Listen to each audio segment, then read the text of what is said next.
years past, Dave, we used to have to campaign in Florida. And we used to have to do events. And Governor Ron DeSantis deserves a lot of credit for this, from voter registration, being an effective governor. Democrats have given up on Florida, and so that allows us to better focus our resources. Ohio used to be a battleground state, Dave. Not anymore. Trump is up 11 in Ohio. That is gone. Iowa used to be a battleground state. Now, I'm doing this because in years past, we used to have to work our way up from, okay, got to win Iowa, got to win Ohio, then you got to win Florida, and then we can get into those next second and third tier threshold states. That is not the case this time. This time we start from a far better place than we have in years past, where now North Carolina, we should win. It's a little shakier, I'll be honest with your audience, given some problems with Mark Robinson and just other factors. North Carolina is not in the best place that it should be, given other states. However, if Donald Trump wins Pennsylvania, North Carolina, Georgia, he's president of the United States. If you're telling me that Trump has to win 3 states, all three of which he's won in previous elections, one of which he won in 2020, and then the other he fell 10,000 votes short of, that's a great starting point. It's a crazy world, crazy world. Somebody's gotta have to save you.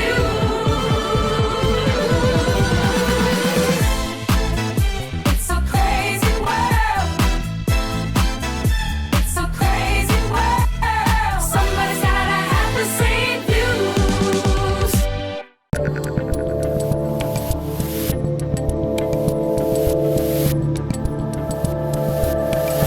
All right, joining me today is the founder of Turning Point USA and the host of the Charlie Kirk Show, as well as multiple-time Rubin Report guest Charlie Kirk. Charlie, how are you, my friend?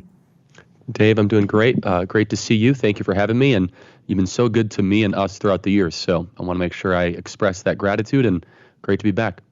Now, Charlie, you sound a little dour or a little depressed or a little soft-spoken. Those were kind words, and I appreciate it. But what's going on here before people think something weird's happening? I'm trying to audition for the NPR News Hour. So I'm trying to, change my vibe. I've been on these campuses, and I've been known to have a lot of energy and a lot of passion. I think it's time for Charlie Kirk 2.0, where it's more thoughtful and slow. All kidding aside, Dave, I did 7 events in Pennsylvania within 24 hours. And even for me, that was too much. I felt my voice was holding. It was holding. First time in my career, my voice just went out last Thursday, out. And just couldn't talk for literally 3 days. So I had to rest it for 3 days, which is awfully humbling. But it's actually a lot better right now. I'm able to have a conversation with you and be intelligible. So not quite yet recovered, but we're getting there. So if people grant me a little grace, it's not the NPR hour. Yeah, I was going to say something kind of funny about like a conservative or just relatively sane human being trying to talk with the cadence of an NPR host. It would sound pretty damn disturbing. I mean, that's the worst. Why don't we start there? What is wrong with these people? And I'm talking about everyone besides us at this point. Well, but I'm telling you, Dave, with the NPR voice, what's so frustrating is they're talking about such hyper aggressive topics in this very muted way. Today on the NPR Hour, we talk about how half the country should be exterminated from the face of the planet. And experts say it's good for the climate. Today on NPR. It's wait, what? I'm sorry, did you just talk about mass genocide in this very muted, passive aggressive voice? I think that's what bothers me the most about the NPR voice.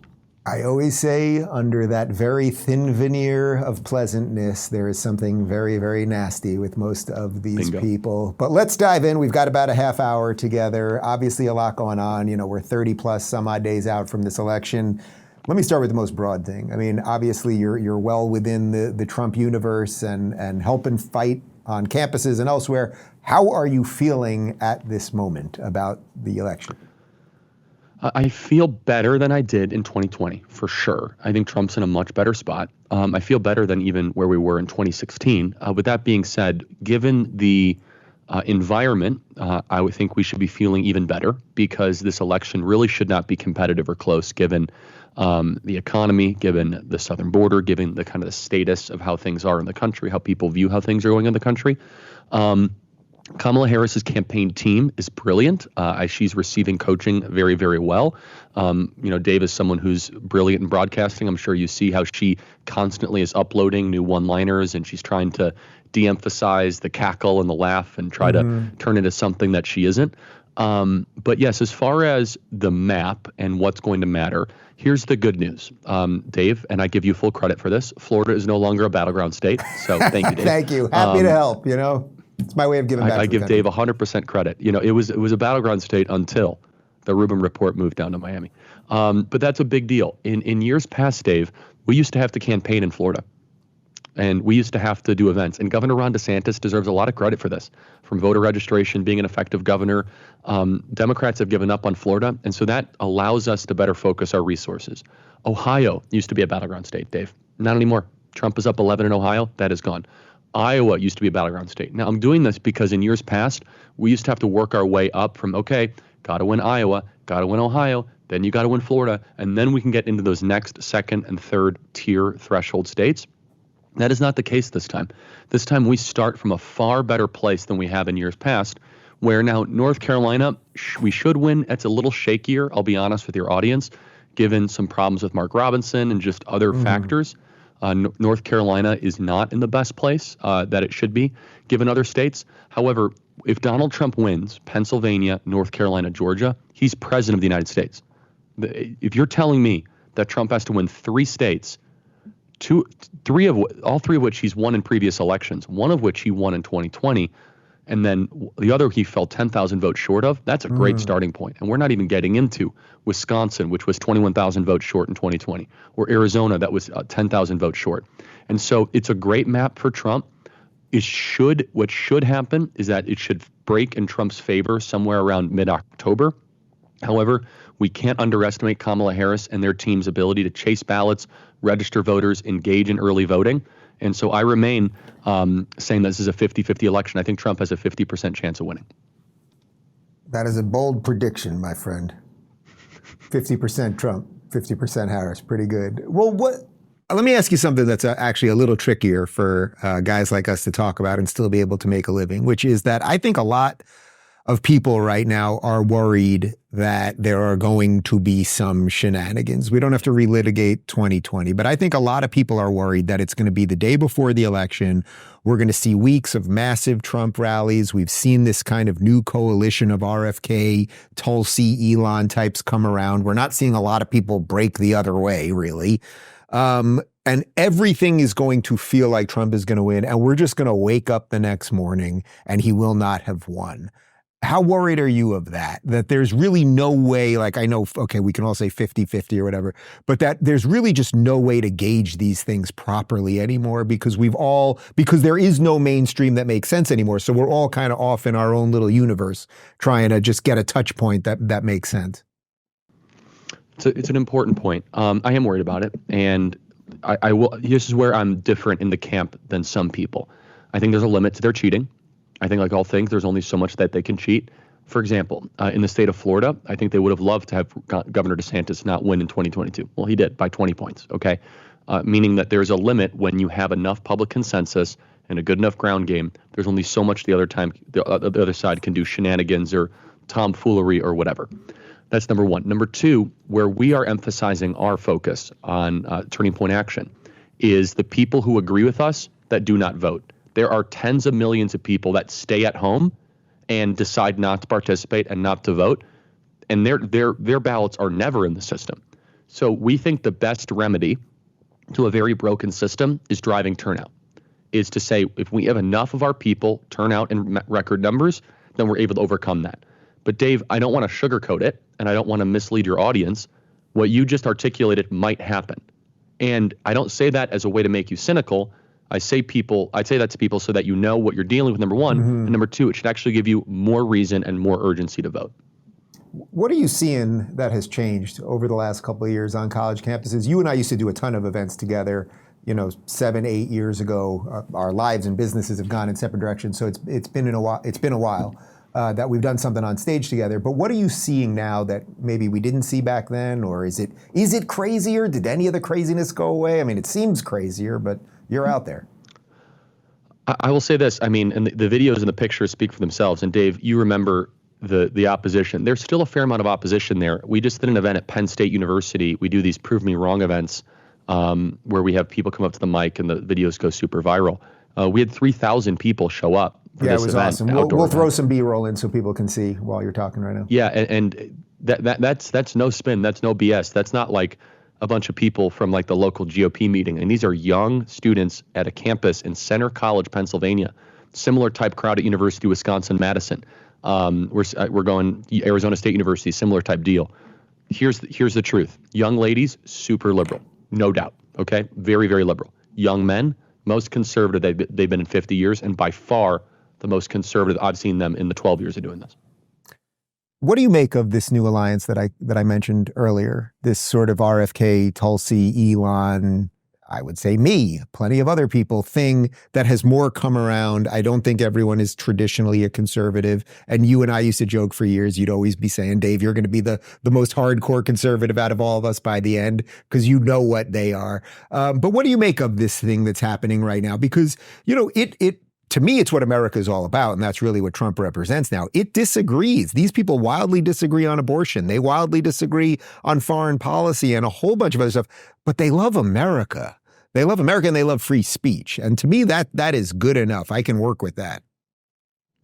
Yeah, first of all, I think it's one of the most exciting, underreported developments by the mainstream media. The media is being careful not to touch this because I think they know they'd make it even bigger if they gave any credence to it. And add to the list, Brett Weinstein. I mean, that's amazing. Yep. And this guy is a liberal from Evergreen State University, and he's in the fight now. And so what is the through line here between Tulsi Gabbard, Bobby Kennedy, Elon Musk? Number one is that they have experienced, spent time with, fraternized with the left-wing blue beast, and they did not like what they've seen. All of them have a story of personal scorn that terrified them of what that thing is. And you too, right, Dave? I mean, you have your stories. You were way ahead of the curve. But for the record, Dave was like a decade ahead of everybody else. Okay? I was so ahead of the curve, I was behind it. I think that's where we're at right now. Yeah, exactly. Yeah, it's all one big circle. Where Brett Weinstein, Evergreen State University, he was like, what is this? This is complete nonsense. Jordan Peterson, what happened with the forced pronoun stuff in Canada. Elon Musk, to a lesser extent, a personal story, but you could look at how his companies have been targeted, Twitter, free speech. It's only further brought him in that direction. Tulsi Gabbard. His son, that's now a daughter, or whatever you want to say about that. I mean, that's pretty damn personal, but I get your point. Yeah, for sure. Oh, no, that's exactly right. I mean, yeah, I totally forgot about that. You're exactly right. And then you have Tulsi Gabbard, co-chair of the DNC, who was the darling of D.C., until she disagreed with the Democrat Party on foreign policy, and she immediately became a pariah. It's like, we're not allowed to deal with you. Or how about Bobby Kennedy? Bobby Kennedy, who ran for the presidency as a Democrat, then an independent. They sued to try to keep him off the ballot, and they sued to keep him on the ballot. Just this incredibly contradictory, non-principled Democrat Party. And all of them kind of simultaneously were like, okay, wait a second. I'm not a conservative. I'm not a Republican, but I like free speech. And this open border thing is insane. And the government has way too much power that's merged with big corporations. And we all love the Constitution. Who's with me? And this kind of Avengers unity team started to organically come together. You see, Dave, there was no central casting of this. There was not some kind of casting director that was like, yeah, and then we'll bring Tulsi Gabbard. This all happened organically. It's a profoundly exciting and groundbreaking story of the 2024 election. 2020 did not have a through line with this story. 2016 did not have a subplot like this. This here is people that, I want you to think about it, a Kennedy, who's the namesake of Bobby Kennedy, the co-chair of the DNC, Brett Weinstein, who was like Mr. Liberal Professor of the Year. And they all have their own personal story. But here's the thing. It's not just that they were, I'm scorned. No. They extrapolated being like, whoa. Yep. If this happens to me and these people treated me this way, what am I dealing with this big blue machine or team blue, if you will? And so combining forces it's been amazing to see. I consider many of them friends. And Dave, you know, I'm very conservative, but I also love disagreements and I love agreement on the macro stuff, and the micro stuff is not that interesting to me. And I think that's what makes the conservative movement a healthier movement and a more vibrant movement and a robust movement. And so I think in some ways it is what you and I tried to demonstrate through Unity campus work 7 or 8 years ago. that is now manifested and crescendoed into the presidential election. I should note that we're taping this in a couple days in advance, but this weekend that has just passed by the time you guys are seeing this, the Restore the Republic rally is taking place. Charlie and I will both be there, or we're there in essence, and we're going to have a whole bunch of interviews, and I'm broadcasting live from there, and there's some time shift disorder involved in all of this, but we'll have all of those videos up as well. I was careful the way I was talking about it. Thank you, Dave. I was like, I it's can happening, see you. and it happened. Yes, I will see you in a few days, and also I just saw you, something like that. Let me ask you about the blue monster that you just mentioned, or that blue machine, or the system, or the swamp, whatever you want to call it at this point. I am still, and you know I take August off, so I'm a little delayed, I guess, when it comes to the fall, but I'm still a little hung up on the coup thing that happened. The fact that Nancy Pelosi and Chuck Schumer got together clearly with Kamala, they made it very obvious to Joe that they were going to pull the 25th Amendment. And clearly, Jill and whoever else didn't have enough juice to fight it off. And I guess the question I'm asking you is, are you still amazed that the machine can pull off these tricks? I mean, we don't talk about that. We don't talk about Trump assassination attempt 1. We don't talk about assassination attempt 2. That somehow, despite all of these people coming together and all the good stuff that you've just pointed out here, the machine finds a way. The House kind of always wins.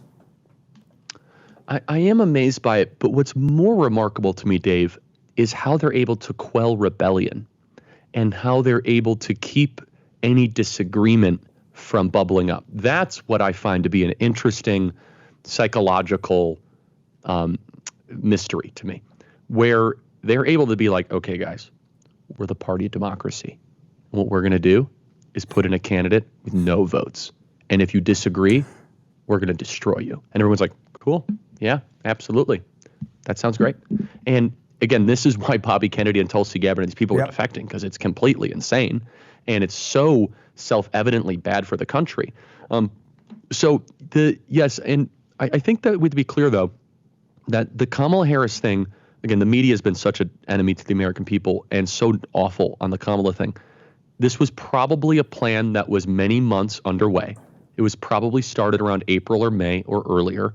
The summer debate when they scheduled with Joe Biden was probably a sabotage to try to get Joe Biden either that will surge. Yeah, please, Dave, interject. Well, let me pause you there for a second, because do you think because I agree with you on that, actually, but my question is, do you think maybe Trump fell in their trap on that one, in that he was willing to do the debate so early, so it gave them the chance for this thing to swap it? Do I wish that Trump would not have done the debate? Yes. I think because in some ways the trend was going so well for us.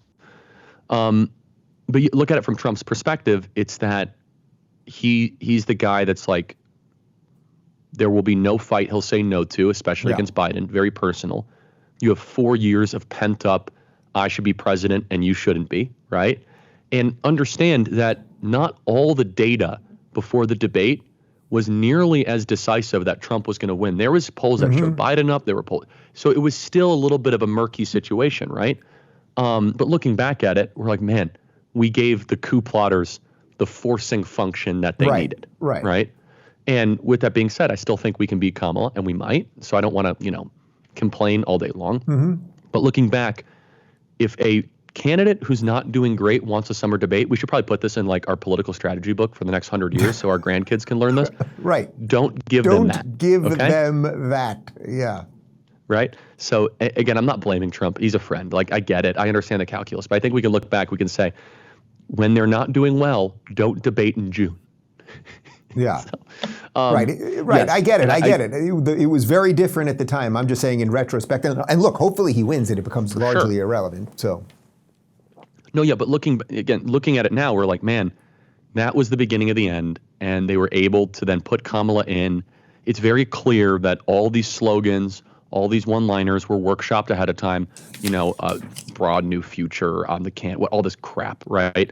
That she didn't just all of a sudden become a candidate and had all this branding ready to go out of nowhere. This was definitely planned behind the scenes. Joe Biden fought it, and they were like, okay, old man, good luck. And the one thing that actually screwed up the timing was the Trump assassination attempt, screwed it up a little bit, but they still went through with it amazingly. That's one of the reasons why they had to memory hold that assassination attempt so quickly, is they wanted to get the news cycle onto Kamala. But understand what happened within 1 week. Historians will write this down as one of the most interesting 8 days, never reported by a media. No one was like, oh yeah, that's interesting how that'll happen. Trump gets shot. Trump becomes the nominee. Kamala becomes the nominee. 8 days. So you have a shooting, a convention, and a switch, and no one asked the question, like, what the hell just happened here? Like, who's in charge? And by the way, Dave, can somebody explain to me, was there like a Zoom call where like Kamala Harris officially became the nominee? Was there like a text message or like— Charlie, it was what's the very process? grassroots. I've been told it was a grassroots effort to install her with no votes. Please don't ask any more questions. No, I want to know, at least for like future planning, if how did this work? It was like a Slack channel, or like no one has ever explained. It's just like, oh no, all the delegates pledged support for it. No, I got that. I know. But was there ever like a sequence? Right. And it's chilling, Dave, how millions of Americans just bought it. They were cool with it. Like, yeah, the person that didn't even make it to Iowa in our party back in 2020 is now the most popular person ever. But hey, that's the party of democracy. Well, what does that tell you about the modern Democrat Party? Because, you know my feelings about the word liberal, and I can't really call myself a liberal, not because I am not in some old school sense, but because the word has just been so mucked up, it doesn't fly for me anymore. It's just not worth the explanation. But what does that tell you about the sort of general state of the average Democrat voter, that they sort of like being spit on in the face, actually? It's a couple things. I don't think it's hard to overstate how much they hate Trump and what deals they're willing to cut in their own mind and in their politics to get rid of Trump. I think that's a big part of it. And I think they hate Trump so much that they're willing to privately say, we got to get rid of Trump. Let's just put our democracy stuff aside. I really think that's a core piece of this. The second piece, though, is that the Democrat Party for the last 20 years post-Obama has been more like an oligarchy. The country runs more like an oligarchy. The Democrat Party absolutely runs like an oligarchy. Now, mind you, the Republican Party used to run like an oligarchy. And the 2016 race was supposed to be Hillary Clinton versus Jeb Bush. Yep. That's what the race was supposed to be. Two families that have ruled before with their own fiefdoms. They agree on everything except corporate tax cuts. That's it, right? Like the whole election would have been about like corporate tax rates and I don't know, like school choice or something. Okay, great. Like that would have been the whole election. And that way, no matter who wins, DC wins. Trump blew that up and took over the Republican Party and kicked the plutocrats out. And many of them went into the Democrat Party. Leon Panetta, Liz Cheney, Dick Cheney, they're now in the Democrat Party. Oh, yeah. They help run the Democrat Party. Literally, it's not an exaggeration. And so the average Democrat voter is possessed by the hatred of Trump. And the rulers and the leaders, they're like, hey, instead of having to deal with primaries, we just call the shots. And an oligarchy is the ruling of the few that are untouchable. And so it's a very chilling development. It is. Let's dive into a couple of the issues, because you and I, although politically we've definitely come closer over the years since we first met, we don't agree on everything, which is completely fine. And I don't want to do a back and forth on who's right about the issues, but I want to talk about abortion and sort of how it might hurt. Well, you might argue it would help Trump in this election. Although I consider myself begrudgingly pro-choice, and we can pick what that means, whether it's 12 or 14 weeks. Or whatever, here in Florida, we have 6, obviously. I was for the reversal of Roe v. Wade because abortion obviously is not a constitutionally guaranteed right. However, it seems to me this is always going to be a loser for Republicans. Also, not because of the optics exactly as much as the Democrats are just going to lie about the Republican position on it all the time. For example, at the debate that he's for a national abortion ban, and no matter how many times he says he's not for it, in that first debate with Biden, I thought that was the best 3 minutes he's maybe ever given politically to explain himself. And then to say, oh, and I don't even know if this is going to help me electorally. So my question to you is not to debate abortion, rather than is this the great card they have up their sleeve always to get voter turnout at the last second? No, for sure. It's a great question. And you know me, I'm a pro-life absolutist and totally respect disagreements on the issue because most of the country's not where I'm at. And you got to be realistic. Yes, to answer your question first, politically and then morally are two different issues the way I look at it. Because as a spokesperson, as an advocate, when I'm on campus, I don't move an inch on the moral topic. I'm not running for office, and I try to make arguments that way. Politically, you have to win elections, and you have to try to win elections by persuading a majority of people in states to agree with you. And the majority of the country is not even close to where I am on abortion. And the only thing I would push back on, you said it's always going to be a loser. I don't know if always is. Maybe the country will become more pro-life. Maybe people like me will be successful. I can grant you that. Let's say in the next decade or so, something like that. Yeah. Fine. Currently, it is a political problem for Republicans for many different reasons. And the first reason is that people who call themselves pro-life are not actually as pro-life as I am. They're like, well, I'm pro-life, which means like abortion in the first trimester. And like, okay, well, we have different definitions of what pro-life is. Let me say this, though, is that if Kamala Harris wins, she said she's going to use the filibuster to get rid of any state sovereignty on this issue and nationalize Roe versus Wade. You disagree with that. I disagree with that. And so now we agree that that is like nationalized abortion zealotry that has no space at all in our country. Absolutely. And it would reverse a lot of pro-life momentum that I care deeply about. Number two, which is the pro-life infrastructure. Kamala Harris, as Attorney General, she used the California Attorney General's office to go after David Daleiden, to go after journalists, to go after pregnancy resource centers. Kamala Harris would use the IRS and the Department of Justice to go after pro-life organizations, nonprofits, 501c3s, and companies just because they would be spreading, medical disinformation. The final point, though, that I'll say this is that Trump's in a very difficult position in the sense where he delivered a reversal of Roe versus Wade. The pro-life movement largely is now not sure what to do about that, to be perfectly honest. Do you run on a national ban? Do you run on a state type thing? I have my own opinions, none of which have been listened to or kind of followed and not that applicable. For the record, I think Trump's played it perfectly. I think Trump's messaging on this has been absolutely perfect. I don't know that it will get more votes, but I think it's been clear. I wouldn't say perfect. Yeah. I would say he should not say reproductive freedom. I don't think that's smart to use left-wing. There was one Truth Social where he said that, and I told him that privately, and I think he received that. However, given the circumstance, I would agree he's been very prudent in how he's navigated this. And I want everyone who's pro-life to understand this as well, that Donald Trump very well could have just said, forget all of you guys. I'm just going to be, I'm going to say that I believe in 12 weeks nationally and just get rid of the issue. And instead, he says, look, we brought it back to the states. We reversed Roe versus Wade. And I agree with you. His abortion answer with Biden was the best I've ever seen. Yeah. And he talked about late-term abortion. And I was like, man, if we could just have that kind of on repeat. And so let me just finish with this, which is that those of us that are pro-life are never going to stop advocating for the unborn, advocating for this obviously deeply important moral topic. But I also don't live on fantasy land in politics, and I don't act as if it's a political winner when currently it's not. Let me ask you another hot one, which is that the Democrats, and I guess this goes to how confused they are about almost all the issues, when it comes to foreign policy, they are obsessively pro-war as it pertains to Ukraine, Russia, even though Putin's got nukes. No defense of Putin, just a reality. And they're wildly anti-Israel. How do you put these two things together? Yeah, I mean, well, first of all, let's just be honest. There's significant Jew hatred in the base of the Democrat Party. Both movements have anti-Semitism. The Democrat Party has it like in the fibers of their party. And I have the best piece of evidence for this that no one can refute.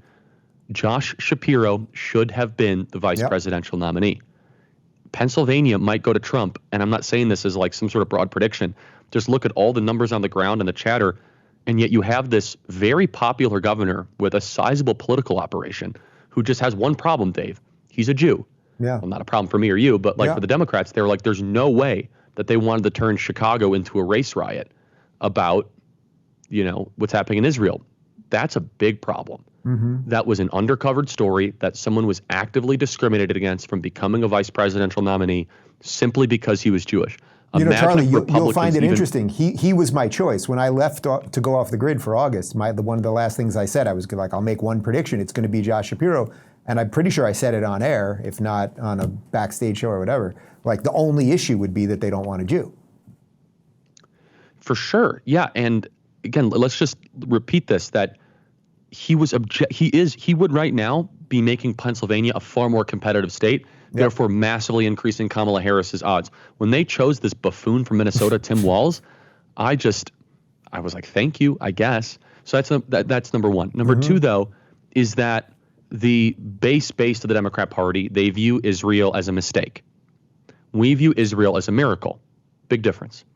We view Israel as the hero's triumph of people that were significantly abused, murdered, attempted to be genocided, and were able to create something, basically an oasis in the desert, a place where common law and separation of powers and individual liberty and private property rights were able to flourish in a sea of totalitarianism. They view Israel as a colonialist project that stole land from indigenous people. You've heard all that nonsense, right? So it goes back. They hate Israel for very similar reasons why they hate the West. Mm-hmm. So what do you do with that? What do you do with that? That's one of the things that I'm extremely worried about right now. I'm sure you're playing them on your show too, but almost every day I can show you a video of now a Hezbollah flag in New York City and a riot, or what's happening in Chicago or San Francisco or Detroit, on top of the homelessness and everything else. What I'm majorly worried about, outside of like the pure political part of all of this, is how long can a Western society, a multicultural society, last when on any given day in any major city you can have terrorist supporters rampaging through the streets? Like, how long do you think that can work? Well, not much longer. I mean, look at the United Kingdom. It's a husk of its former self. There's a couple components here. Number one, not all cultures are equal. And I say that definitively and clearly, and it drives people nuts. I'm sorry, that Mideastern Muslim totalitarianism is not equal to Western civilization. It's just not. The people are equal, made in the image of God's economy. Let me be very clear. This is not that some people are substandard or anything, not even close. Their worldview is not equal to ours. But number two, what you're articulating, Dave, is an immigration problem. Mm-hmm. And to President Trump's great credit, this is his issue where he's the strongest. We need to have mass deportations for lots of people, including anti-Western, American flag burner newcomers that come to the country at our request. They come to the country with our invitation, and they act in such a hostile and bitter way. No more. They should be deported from the nation, and they should not be here any longer, because we are inviting our own demise. Charlie, there's literally 100 other things that I could do with you right now, but I'm going to let you save your voice so that you can speak at the event that we are about to go to, that if you're watching this now, we just did. It'll be good to see you. Spoke at. Yeah, it'll be good to see you in real life. My last question is the most annoying one. You know what it is. Who's going to win the election? Got a coin, flip it. Come on. That's it. I have no idea. All I know is what I'm going to do, and I'm working as hard as I possibly can. Dave, you know I don't BS you. I do not know. I can make great arguments for Kamala, great arguments for Trump. It's as 50-50 as I've ever seen it. Enjoy your throat lozenge. I'll see you this weekend. If you're looking for more honest and thoughtful conversations about politics instead of nonstop screaming, check out our politics playlist. And if you want to watch full interviews on a variety of topics, watch our full episode playlist, all right over here. And to get notified of all future videos, be sure to subscribe and click the notification bell.